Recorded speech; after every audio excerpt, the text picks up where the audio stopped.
नमो बुद्धाय, जय भीम।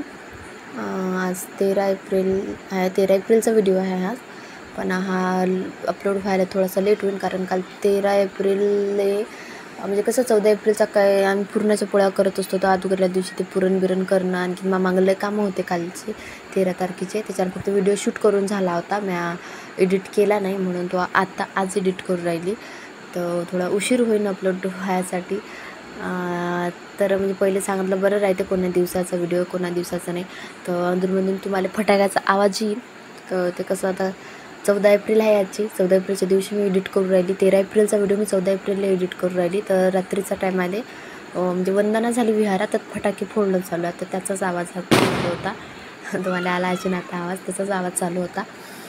तर हे म्हणजे काल रात्री पाणी आलं होतं आमच्या इकडे. पाणी आल्याच्यानं कसं वातावरण एकदम थंडीचं होतं. मग थंडीचं वातावरण असल्याच्यानं काय करावं, तर म्हणून जरासे पोंगे तळून घेतले होते. पोंगे आमच्याकडे म्हणजे आमच्याकडे पोंगे म्हणतात, तुमच्याकडे काही बॉबी म्हणत असतील, पण आम्ही पोंगे म्हणतो. मग ते थोडंसं मापभर तेल टाकून मी ते पोंगे काढले होते.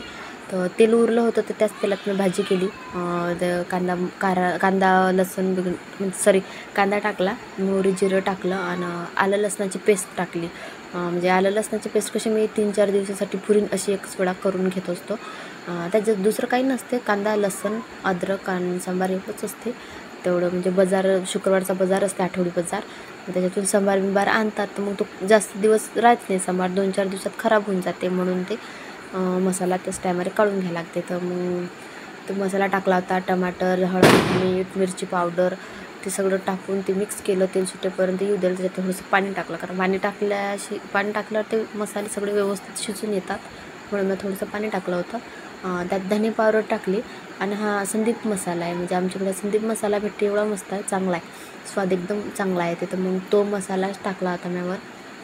चांगली उकळी येऊ दिली. आणि मला गोबीची भाजी करायची होती, फुलगोबी आणि चणेमठ होते थोडेसे. तर ते चणेमठ थोडेसेच होते, म्हणजे त्याच्यात सगळ्याचं झालं नसतं, म्हणून गोबी चिरून टाकली. फुलगोबी करायची होती मला, आणि त्यात चणेमठ टाकायचे होते. तर मग पहिले फुलगोबी ते कापून धुवून घेतली, ते मस्त टाकून दिली त्याच्यात. आणि चणेमठ घेतले, कारण चणेमठ थोडेसेच होते, मटकी म्हणतात तुमच्या इकडे. ते थोडेसेच होते, मग तेवढ्याच्यात सगळ्याचं झालं नसतं, म्हणून मी ते मिक्स करून ती भाजी केली. ते कढईत केली ते भाजी, म्हणजे मग फिरून मस्त त्याच्यावर झाकण ठेवून दिलं, चांगलं वाफी येऊ द्यायला. वाफीपर्यंत मस्त पीठ चुरून घेतलं होतं. म्हणजे पीठ चुराचा व्हिडिओ शूट झाला आणि मला लक्षातच नाही राहिलं. ते पीठ चुरून घेतलं होतं. मग ती भाजी शिजून झाली होती, ती एक साईड ठेवली. आणि ही जी दुसऱ्या साईड मला एक तर आमचं गॅस पेटत नाही. आमचं गॅसले काय होते काय माहिती, कधी पेटतच नाही. लय जुना आहे. म्हणजे सासूबाईने घेतला होता तो. सासूबाईने घेतला म्हणजे भेटला होता तो. ते मोदी सरकारची जे ही आली होती, स्कीम आली होती 100 रुपयात गॅस सिलेंडर, ते त्याच्यात भेटला होता तो सासूबाईले. त्याला लय वर्ष झाले, मग तो आता खराब झाला काही, तर पेटत नाही लवकर, लय टाईम घेते.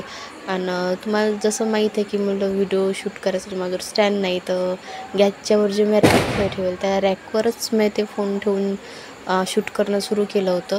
तर पीठ चुरून झालं होतं मला, स्वयंपाक करायला बसली होती.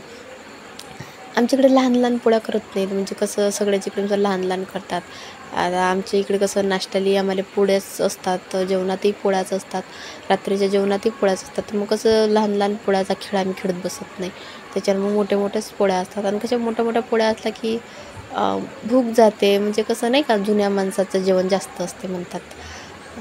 त्यांना लहान पोळ्या दिल्या की त्याची भूक जात नाही. मग मोठ्या पोळ्या असल्या की त्याची भूक जाते, म्हणून ते कसं मोठ्या म्हणजे माझं नवीन लग्न झालं होतं तेव्हा मी लहानच पोळ्या करत जा. आमच्या सासूनं म्हणलं की बा तुझ्या सासऱ्याची भूक जात नाही लहान पोळ्यानं, तुझ्याकडच्या मोठ्या करत जाय. तर मग तेव्हापासून मग मोठ्या पोळ्या करायला लागली मी. तर अशा पोळ्या करत असतो मी.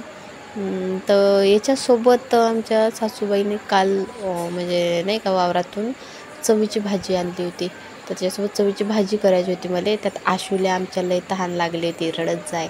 त्याचं हसणं बोलणं, एक घोट पाणी पिईन आणि सगळं सांडवीन, असं लेकरू आहे मला. हसते बोलते, आणि त्यात वातावरण एवढं खराब होतं, तुम्हाला दिसत असेल बाहेरचं वातावरण त्यात खराब. त्यात स्वयंपाकाचं, आणि त्यात चुलीपाशी बसली होती मी. चूल बंद करून टाकली होती, कारण पाणी पडलं होतं चुलीवर, तर चूल पेटत जाईल. जसं मी सांगितलं की बा काल आमच्या सासूबाईनं चवीची भाजी आणली होती. त्या चवीची भाजी करायची होती. म्हणजे सासूबाई सांगून गेला होती चवीची भाजी कर म्हणून.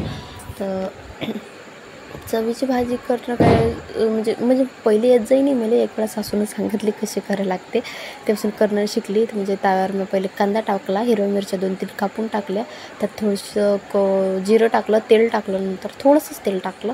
मग त्यात ती भाजी धुवून टाकली, म्हणजे फिरवायची चांगली.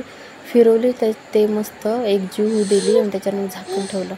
म्हणजे धुतल्यावरती भाजी ओली होती ना जराशी, तर मग त्या भाजीला कसं पाणी सुटते. पाणी सुटल्याच्यानं ते आपोआप शिजून येते, त्यात पाणी टाकायचं काम नाही. ते वाफेतच शिजून येते मस्त.